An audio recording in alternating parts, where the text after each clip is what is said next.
125 ವರ್ಷಗಳ ಇತಿಹಾಸ ಪಡೆದಂಥ ಈ ಶಾಲೆ ಅದರ ಬಗ್ಗೆ ತಮ್ಮ ಅನಿಸಿಕೆ? ಇದು 1905ರಲ್ಲಿ ಪ್ರಾರಂಭ ಆಗಿ ಈ ಶಾಲೆ ಶತಮಾನೋತ್ಸವ ಕಂಡದ. ಆದರೆ ಈ ಶಾಲೆ ವರ್ಷದಿಂದ ವರ್ಷಕ್ಕೆ ಮಕ್ಕಳ ಸಂಖ್ಯೆ ಹೆಚ್ಚಾಗ್ತಾ ಹೊಂಟವು. ಯಾಕಂದರೆ ನಾನು 1986ರಿಂದ 2000 ಇಷ್ಟುವರೆಗೆ ಈ ಶಾಲೆಯಲ್ಲಿ ಸೇವೆ ಮಾಡಿದ್ದೆ. ಆವಾಗ ಈಗ ಇಷ್ಟೊಂದು ಅವಾಗ ಕೇವಲ 6 ರೂಮ್ಗಳಿದ್ದು, ಇವಾಗ ಸುಮಾರಾಗಿ ಒಂದು 10 ರೂಮ್ಗಳಾಗ್ಯಾವ. ಆ ಮಕ್ಕಳ ಸಂಖ್ಯೆನೂ ಜಾಸ್ತಿ ಆಗ್ಯದ. ಇಲ್ಲಿ ಎಲ್ಲ ಚೆನ್ನಾಗಿ ನಡೆದ. ಆ ನಂತರ ಶಾಲೆ ಪ್ರಾರಂಭ 1955ರೊಳಗಡೆ ಇಲ್ಲಿ ಕೊಠಡಿಗಳೇ ಆಗಿದ್ವು. ಆ ಕೊಠಡಿ ಮೇಲ್ಗಡೆ ಹಂಚು ಹಾಕಿದ್ರು. ಆ ಹಂಚನ್ನು ಮಳೆಗೆ ಮಂಜುಗಳಿಂದ ಅವೆಲ್ಲ ಒಡೆದೋಗಿದ್ವು. ಆ ಕೊಠಡಿಗಳು ಈ ಸುಮಾರು 10 ವರ್ಷದಿಂದ ಅವು ಏನಾಗಿದ್ದು ಅಂದರೆ ಈ ಬಳಕೆಗೆ ಇದ್ದಿದ್ದಿಲ್ಲ 3 ರೂಮ್ಗಳು. ಈಗಿನ SDMC ಅವರು ಅವೆಲ್ಲ ಹಂಚುಗಳನ್ನು ತೆಗೆದು ಎಲ್ಲ ವ್ಯವಸ್ಥೆ ಮಾಡಿ ಮೇಲೆ ತೆಗೆದು ಸೀಟ್ ಹಾಕಿ, ಈಗ ಆ ನಂತರ ಕೆಳಗೆ ಟೈಲ್ಸ್ ಹಾಕಿ ಒಂದು ಮಕ್ಕಳಿಗೆ ಬಳಸಲಿಕ್ಕೆ ಎಲ್ಲ ಯೋಗ್ಯ ರೀತಿಯೊಳಗೆ ತಯಾರು ಮಾಡ್ಯಾರ. ಅದು SDMC ಅವರೇ ತಮ್ಮ ಒಂದು ಹಳೆಯ ವಿದ್ಯಾರ್ಥಿಗಳ ಸಂಘ ಮಾಡಿಕೊಂಡು ಸುಮಾರು 2.5 ಲಕ್ಷ ರೂಪಾಯಿ ಸಂಗ್ರಹ ಮಾಡಿ ಆ ಒಂದು ಕಾಮಗಾರಿಯನ್ನು ಮಾಡ್ಯಾರ. ಅವರ ಕಾರ್ಯಕ್ಕೆ ನಾವು ಬೆಳೆಯಬೇಕಾಗಿದೆ.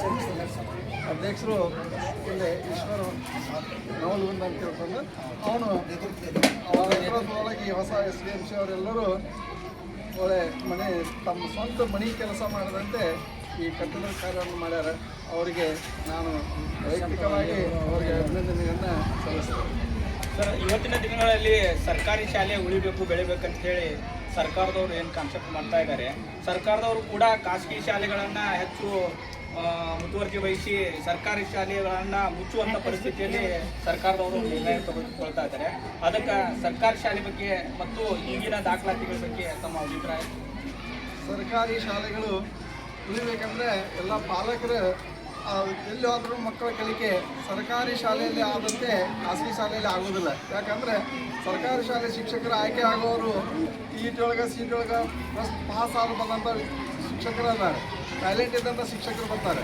ಅಲ್ಲಿ ಇಲ್ಲ ಆಗದೇ ಇದ್ದ ನೌಕರಿ ಸಿಗದೇ ಇದ್ದಂಥ ಶಿಕ್ಷಕರು ಪ್ರಾಥಮಿಕ ಶಾಲೆ ಪ್ರೈವೇಟ್ ಶಾಲೆಗಳು ಸೇರ್ತಾರೆ. ಅಂಥವ್ರ ಕಲಿಯೋಕ್ಕಿಂತ ಇಲ್ಲಿ ಒಳ್ಳೆಯ ಒಂದು ಟ್ಯಾಲೆಂಟ್ ಇದ್ದಂಥ ಶಿಕ್ಷಕರ ಕೈ ಕಲಿಯೋದ್ರಿಂದ ಮಕ್ಕಳು ಹೆಚ್ಚಿನ ಪ್ರಗತಿ ಸಾಧಿಸ್ತಾರೆ. ನಾವು ತಿಳ್ಕೊಂಡೇವೆ ಅಷ್ಟೇ, ಅಲ್ಲಿ ಒಂದು ಶಿಸ್ತು ಇರ್ತದೆ. ಖಾಸಗಿ ಶಾಲೆ ಒಳಗೆ ಏನಾದ್ರು ಅಂದ್ರೆ ಶಿಸ್ತದ, ಒಂದು ಯೂನಿಫಾರ್ಮ್. ಯಾಕಂದ್ರೆ ಅಲ್ಲಿ ಹೋಗುವಂಥ ಮಕ್ಕಳು ಸಾಹುಕಾರ ಮಕ್ಕಳು ಹೋಗ್ತಾರೆ. ಹೀಗಾಗಿ ಅವರು ಏನು ಕೇಳ್ತಾರೆ ಎಲ್ಲ ಸೌಲಭ್ಯಗಳನ್ನ ಪಾಲಕರು ಕೊಡಿಸ್ತಾರೆ. ಅದೇ ಸೌಲಭ್ಯವನ್ನು ಇಲ್ಲಿ ಕೊಡಿಸಿದ್ರೆ ಇಲ್ಲಿ ಮಕ್ಕಳು ಒಳ್ಳೆ ಶಿಸ್ತಿಂದ ಇರ್ತಾರೆ. ಆದರೆ ಸರ್ಕಾರಿ ಶಾಲೆಯಾಗಿರುವಂಥ ಮಕ್ಕಳು ಇರ್ತಾರೆ ಅಂದ್ರೆ ಬಡವ್ರ ಮಕ್ಕಳು ಅದ. ಅದಕ್ಕೆ ಇಲ್ಲಿ ಒಂದು ಯೂನಿಫಾರ್ಮ್ ಇದೆ, ಗೌರ್ಮೆಂಟ್ ಏನು ಕೊಡ್ತದೆ ಅದೇ ಯೂನಿಫಾರ್ಮ್ದಾಗಿರ್ತಾರೆ. ಇಲ್ಲ ಅಂದ್ರೆ ಅವ್ರು ಖಾಸಗಿಯಾಗಿ ತಮ್ಮ ಸ್ವಂತಕ್ಕಾಗಿ ಒಂದು ಯೂನಿಫಾರ್ಮ್ ಮಾಡಿಕೊಳ್ಳುವಂಥ ಶಿಸ್ತಿಂದ ಆಗುವಂಥ ವ್ಯವಸ್ಥೆ ಇಲ್ಲಿ ಆಗೋದಿಲ್ಲ. ಆ ವಿಚಾರಕ್ಕಷ್ಟ ಇಲ್ಲಿ ಸರ್ಕಾರಿ ಶಾಲೆಯೊಳಗೆ ಶಿಸ್ತಿಲ್ಲ ಅನ್ನೋದೊಂದೇ, ಶಿಸ್ತಿಂದ ಮಕ್ಕಳು ಕಾಣೋದಿಲ್ಲ ಅನ್ನೋದೊಂದೇ. ಆದರೆ ಕಲಿಕೆಯಲ್ಲಿ ಆ ಖಾಸಗಿ ಶಾಲೆಗಿಂತ ಇಲ್ಲಿ ಸರ್ಕಾರಿ ಶಾಲೆಗಳು ಉತ್ತಮ ಆಗ್ಯದ. ಆನಂತರ ಈಗ ಸರ್ಕಾರವು ಕೂಡ ಮನಗಂಡದ ಖಾಸಗಿ ಶಾಲೆಯೊಳಗೆ ಕಾಂಪಿಟೇಷನ್ ಮಾಡಬೇಕಂದ್ರೆ ಸರ್ಕಾರಿ ಶಾಲೆಯೊಳಗೂ ಕೂಡ ಒಳ್ಳೆಯ ಯೂನಿಫಾರ್ಮ್ದು ವ್ಯವಸ್ಥೆ ಆಗಬೇಕಂತ ತಿಳ್ಕೊಂಡು ಸರ್ಕಾರವು ಕೂಡ ವರ್ಷ 2 ಜೊತೆ ಯೂನಿಫಾರ್ಮ್ ಕೊಡಾಕತ್ತವೆ ಮಕ್ಕಳಿಗೆ. ಆನಂತರ ಸಾಕ್ಸ್ ಹುಲ್ಲು ಇವನ್ನೆಲ್ಲ ಕೊಡಾಕತ್ತಾರೆ. ಹೀಗಾಗಿ ಇಲ್ಲಿ ಕೂಡ ಒಂದು ಶಿಸ್ತಿನಿಂದ ಯೂನಿಫಾರ್ಮಿಟಿ ಎಲ್ಲ ಥರ ಕಂಡು ಬರಕತ್ತದ. ಅದಕ್ಕೆ ಸರ್ಕಾರಿ ಶಾಲೆಯೊಳಗೆ ಒಂದು ಕಲಿಕೆ ಮಟ್ಟನೂ ಒಳ್ಳೆ ಚೆನ್ನಾಗಿರ್ತದೆ. ಅದಕ್ಕೆ ಖಾಸಗಿ ಶಾಲೆಗೆ ನಾವು ಅವ್ರು ಎಷ್ಟೋ ದುಡ್ಡು ಖರ್ಚು ಮಾಡಿ ಅವ್ರಿಗೆ ಶಿಸ್ತು ತೋರಿಸಿ ಪ್ರಗತಿ ಆಗ್ತದೆ ಅನ್ನೋದು ತೋರಿಸ್ತಾರೆ ಅಷ್ಟೇ. ಒಳಗೆ ಹಂಗಿರ್ತದೆ, ಡಾಂಬಿಕವಾಗಿ ತೋರಿಸ್ತಾರೆ. ಆದರೆ ಅಂತರವಾಗಿ ನೋಡಿದರೆ ಅಲ್ಲಿ ಒಂದು ಕಲಿಕಾ ಮಟ್ಟ ಸರ್ಕಾರಿ ಶಾಲೆ ಕೊಟ್ಟೋದಕ್ಕಿಂತ ಕಲಿಕಾ ಮಟ್ಟ ಇನ್ನೂ ಅಲ್ಲಿ ನಮ್ಗೆ ಕಡಿಮೆ ಅನ್ನಿಸ್ತದೆ ನನ್ನ ದೃಷ್ಟಿಯೊಳಗೆ. ಅದಕ್ಕೆ ಎಲ್ಲ ಪಾಲಕರು ಅಲ್ಲಿ ಖರ್ಚು ಅಂತ ದುಡ್ಡು ಖರ್ಚು ಮಾಡಿ ಅಲ್ಲಿ ಕಳಿಸೋದಕ್ಕಿಂತ ಸರ್ಕಾರಿ ಶಾಲೆಗೆ ಕಳಿಸಿದ್ರೆ ಅವ್ರಿಗೆ ಆರ್ಥಿಕವಾಗಿ ಉಳಿತಾಯ ಆಗುತ್ತೆ, ಮಕ್ಕಳ ಕಲಿಕೆನೂ ಆಗುತ್ತೆ. ಆದರೆ ಅಲ್ಲಿ ಹೆಂಗೆ ಕಾಳಜಿ ವಹಿಸಿ ಹೋಮ್ವರ್ಕ್ ಮಾಡೋಕೆ ಅವರೆಲ್ಲ ಸಂಘಿನ ಪಾಲಕರು ಮಾಡಿರ್ತಾರಲ್ಲ, ಹಂಗೆ ಈ ಸರ್ಕಾರಿ ಶಾಲೆ ಮಕ್ಕಳಿಗೂ ಅವ್ರು ತಮ್ಮ ಮನೆಯಾಗ ಅಷ್ಟು ಕಾಳಜಿ ವಹಿಸಿದ್ರೆ ಇಲ್ಲಿ ಅದಕ್ಕಿಂತ ಹೆಚ್ಚಿನ ಪ್ರಗತಿ ಅಂತ ನಾವು ಮಕ್ಕಳಲ್ಲಿ ಕಾಣ್ಬೋದು. ಮತ್ತು ಸರ್ಕಾರಿ ಶಾಲೆಯಲ್ಲಿ ಕಲಿತಂಥ ಮೊದಲಿನ ದಾಖಲಾತಿಗಳ ಪ್ರಕಾರ ಎಲ್ಲರೂ ಕೂಡ ಒಳ್ಳೆಯ ಹುದ್ದೆಯಲ್ಲಿದ್ದಾರೆ. ಈಗಿನ ಗುಣಮಟ್ಟದ ಶಿಕ್ಷಣದಲ್ಲಿ ಒಂದು ಏರುಪೇರು ಆಗ್ತದೆ ಮತ್ತು ಆಡಳಿತಾಧಿಕಾರಿಗಳು ಮತ್ತು ಈ ನಮ್ಮ ಭಾಗದ ತಾಲೂಕಿನ ಶಾಸಕರಾಗಲಿ ಮತ್ತು ನಮ್ಮ ಎಂಟೈರ್ ಕರ್ನಾಟಕದ ಒಂದು ಶಾಸಕರ ಗಮನದಲ್ಲಿಟ್ಟು ಪ್ರತಿಯೊಂದು ಸರ್ಕಾರಿ ಶಾಲೆಯನ್ನು ದತ್ತು ತೆಗೆದುಕೊಂಡ್ರೆ ಹೇಗಿರ್ತದೆ ಸರ್ ಸರ್ಕಾರಿ ಶಾಲೆಗಳಿಗೆ? ಶಾಲೆಗಳ ಮಟ್ಟ ಸುಧಾರಣೆ ಆಗ್ಯದ. ಈಗ ದತ್ತಕ್ಕೆ ತಗೊಳ್ಳೋ ಪಾಲಕರು ಒಂದು ಸ್ವಲ್ಪ ಕಾಳಜಿ ವಹಿಸಿದ್ರೆ ಈ ಎಲ್ಲ ಶಾಲೆಗಳಿಗೂ ಶೈಕ್ಷಣಿಕವಾಗಿ ಕೆಲವೊಂದು ಸೌಲಭ್ಯಗಳು ಬಂದಾವೆ. ಈಗ ಖಾಸಗಿ ಶಾಲೆಗಳಿಗೆ ಕೆಲವೊಂದು ಇಂಟರ್ನೆಟ್ ಸೌಲಭ್ಯ ಅವು ಇವು ಅದಾವೆ, ಅಂಥವು ನಮ್ಮ ಸರ್ಕಾರಿ ಶಾಲೆಗಳಿಗಿಲ್ಲ.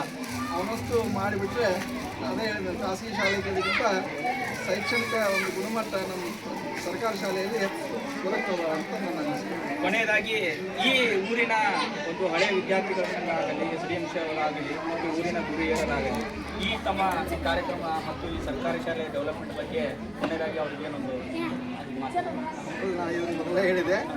ಈ SDMC ಅವರು ಊರನ್ನ ಎಲ್ಲ ತಮ್ಮ ಪಾಲಕರಿಗೆಲ್ಲ ಹೇಳಿ, ಅಂದರೆ ತಂದೆ ತಾಯಿಗೆ ಅವರು ಅಜ್ಜ ಅಮ್ಮ ಮನೆಯಾಗಿದ್ದಂಥವ್ರಿಗೆ ಹೇಳಿ, ಹಿರಿಯರಿಗೆಲ್ಲ ತಿಳಿಸಿ ಹೇಳಿ ಇಲ್ಲಿ ಒಂದು ಶಾಲೆ ಕೊಠಡಿ ಸರ್ಕಾರ ಮಾಡಬೇಕಾದ ಕೆಲಸವನ್ನು ಅವರೇ SDMC ಅವ್ರು ಮಾಡಿದ್ದಾರೆ. ಈ ರೀತಿ ಎಲ್ಲ ತೋಲಿಯು ಹಳೆಯ ವಿದ್ಯಾರ್ಥಿಗಳ ಸಂಘ ಕಟ್ಕೊಂಡು ಈಗೇನು ಮಾಡಿದಾರಲ್ಲ ಅದಕ್ಕೆ ಊರನವರ ಹಿರಿಯರ ಅಂದರೆ ಈ ಇದ್ದಂಥ ಹುಡುಗರ ಹತ್ರ ದುಡ್ಡು ಇರೋಂಗಿಲ್ಲ, ಪಾಲಕರ ಹತ್ರ ಇರ್ತದೆ. ಮತ್ತು ಅವ್ರ ತಂದೆ ತಾಯಿಗೆ ಒಲಿಸ್ಕೊಂಡು ಅದನ್ನ ದುಡ್ಡು ಸಂಗ್ರಹ ಮಾಡಿಕೊಂಡು ಸುಮಾರು 2.5 ಲಕ್ಷ ರೂಪಾಯಿ ಖರ್ಚು ಮಾಡಿ ಈಗ 3 ಕೊಠಡಿ ದುರಸ್ತಿ ಮಾಡ್ಯಾರ. ಆದಮೇಲೆ ಊರನವ್ರ ಸಹಕಾರ ಇದರೊಳಗೆ ಹಿಂದೆ ಐತಿ. ಆ ರೀತಿ ಅದನ್ನು ಮುಂದುವರ್ಸ್ಕೊಂಡು ಹೋದರೆ ಒಂದು ಪ್ರಗತಿ ಹೆಚ್ಚಾಗುತ್ತೆ ಅಂತ. ಇಷ್ಟು ನಿವೃತ್ತ ಮುಖ್ಯೋಪಾಧ್ಯಾಯರಾದಂಥ BK ಗಾಣಿಗರುಗಳು ಸಂಪೂರ್ಣ ಸರ್ಕಾರಿ ಶಾಲೆ ಬಗ್ಗೆ ಮತ್ತು ಸರ್ಕಾರಿ ಶಾಲೆಗಳ ಒಂದು ಪ್ರಗತಿ ಬಗ್ಗೆ, ಖಾಸಗಿ ಶಾಲೆಗಳಲ್ಲಿ ಒಂದು ದಾಖಲಾತಿಗಳನ್ನು ಮಾಡ್ಕೊತ ಹೋದರೆ ಸರ್ಕಾರಿ ಶಾಲೆ ಉಚಿತ ಆಗುತ್ತಂತ ಒಂದು ಸಂಪೂರ್ಣ ಮಾಹಿತಿ ನೀಡಿದ್ದಾರೆ. ಕ್ಯಾಮ್ರಾಮನ್ ವಾಲಿ ಜೊತೆ ಗುರು ಅರ್ಗಿ ಶೆಟ್ಟಿ, TV 66 ಬಾಗಲಕೋಟೆ.